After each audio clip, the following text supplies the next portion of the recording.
Hey guys, welcome back to Advanced Bass Fishing. Appreciate you guys tuning in for today's video. And guys, today I want to have a little conversation, some tips and advice on bass anglers over 50, or if you're not 50, what to expect when you get 50. Because throughout the course of my bass fishing career, which has been my whole life, there's been like incremental changes that I've seen as I get older that sort of happens in the way you fish and your success that you have in fishing. And I sort of want to go over what I went through, at this phase in my career and give you guys some tips and advice on how, you can make your way through that and still continue to be successful in angler. So we're going to get into that today. Also, guys, a couple quick things to remind you guys. Anybody interested in booking an on-the-water lesson with me, guys? Jerkbait fishing is really good right now here in the Ozarks. I do my lessons on Table Rock and Stockton Lake here in Missouri. If you're interested, just shoot me a private message on my Facebook page, Randy Blaukat Professional Angler, for the details there and get you all the info. And also, guys, speaking of wintertime bass fishing this time of year, please check out my Fish the Moment lake map breakdowns. These are maps I built for fishthemoment.com that give you GPS waypoints for every season of the year. You can download straight to your GPS unit. You can go right to those spots. I give you tips and advice on the lures to use and how to fish it, and you can duplicate those areas around the lake. So just go to, I'll have that information in the link in my description of this video in the link if you guys like to check that out. So really appreciate that. Okay, one of the things that I've noticed in bass fishing is there's certain areas of your career that you'll notice some big changes in. And I noticed a huge change in mine. Not only mine, but a lot of anglers, once they turn about 50 years old, there's certain periods of your life where these changes are accelerated quite a bit in terms of your fishing. And this is a huge milestone. In fact, in my opinion, it's the biggest milestone, because all you have to do is look back at some of the top professional anglers that have ever lived. Guys like Kevin Van Dam, Rick Clunn, Denny Brower, Larry Nixon, David Fritz, all the all-time greats that have been out there. Nobody's immune to it. Once they turn 50 years old, their performance sort of starts going off a cliff. Not to say they can't occasionally have a good tournament or even win a tournament once in a while, but I'll give you a prime example. If you look at Rick Clunn. Rick Clunn went for like 28 years or 30 years in a row making the Classic. And once he turned about 50 years old, he pretty much stopped making the Classic. He didn't hardly make it, just very seldom after about that. And it happens to a lot of people the same way. The consistent guys that make the Classic every year, they start making it every 2 or 3 years. And nobody's been immune to it, including the greatest angler of all time, Kevin Van Dam. Okay, now here's the reason why, in my opinion, because I had a hard time with this initially because it didn't make sense to me. Because when I got thinking about it, it's like bass fishing, you should get better with experience. It's like the more you know about fishing and the more you know about fish, you should be able to just continually get better and better and better at catching fish. And the younger guys don't have that experience. And I remember back in about 1995, I posed this question to Rick Clunn. I said, Rick, I don't understand, how are some of these young guys coming up?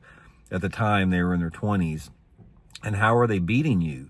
And, Rick was in his 50s. And it's like, how are they beating you? I don't understand how they can do that. And he didn't really have an answer to it, but I figured it out what it was. And it's a combination of things. Number one is and this is not the most important part. This isn't one aspect of it. You do have some type of a physical decline, and especially it's going to be in your eyesight.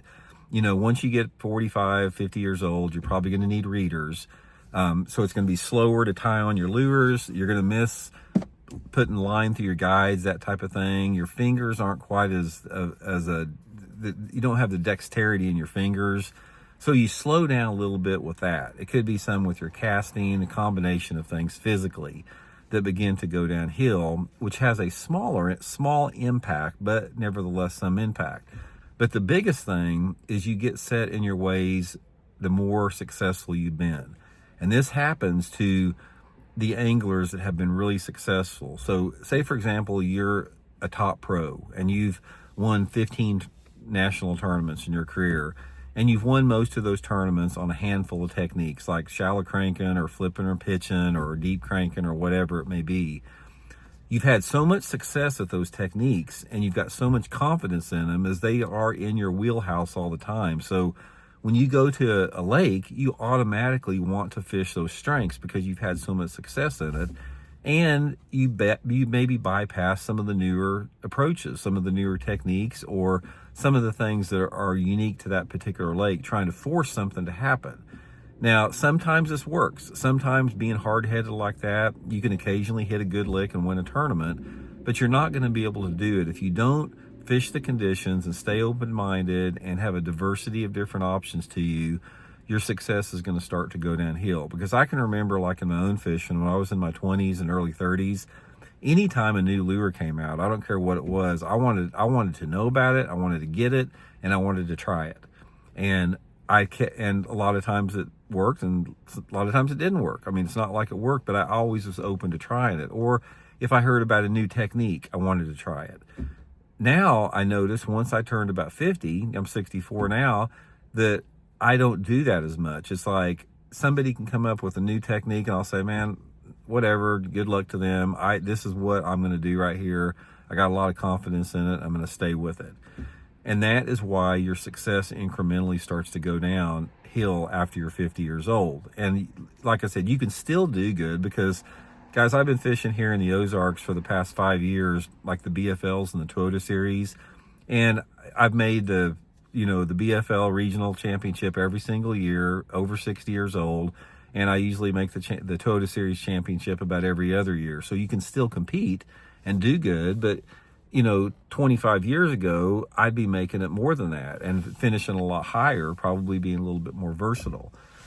But here's the good thing about it. It's okay. You don't feel like that you've got to sort of adapt to new techniques if you're older, because one of the things you're going to find out about aging, and as you get older, especially as an angler, is you get a lot more satisfaction out of enjoying what you're doing. And just if you like I said, if you like to flip a jig, or if you like to throw a Zara spook or whatever, even though it may not be the best technique the day you're out there, but you really enjoy it, go ahead and do it.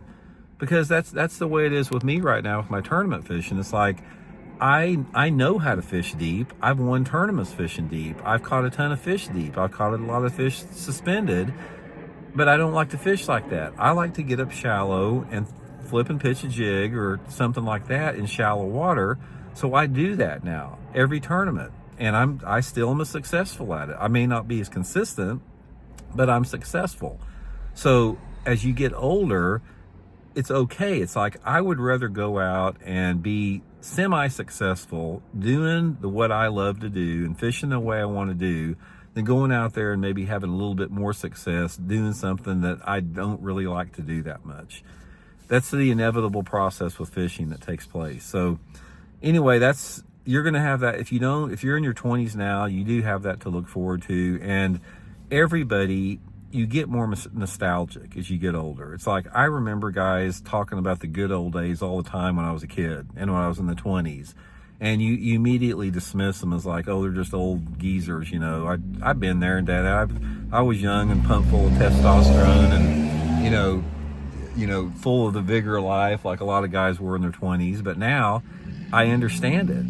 I understand that fact that,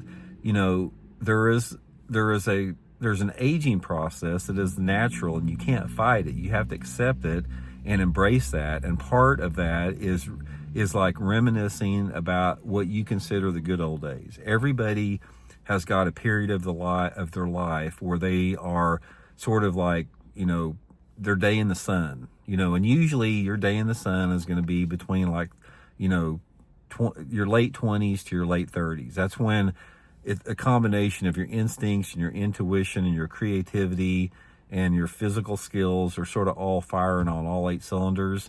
And once you get after that, once you get start to get 40, you start noticing a decline, and more of a decline in your 50s. And then, you can maintain it. It's like, I haven't noticed much of a difference after I've got about 60. It seems like after that 50 is when it really first started to change. So anyway, guys, my advice is, what I wanted to do in this video is fish how you like to fish. Don't worry about, if you can catch 10 fish in a day doing what you love to do, catch 10 fish. Don't worry about catching 15 fish in a day fishing the way you don't like to fish. So hope it helps out, guys. We'll talk later.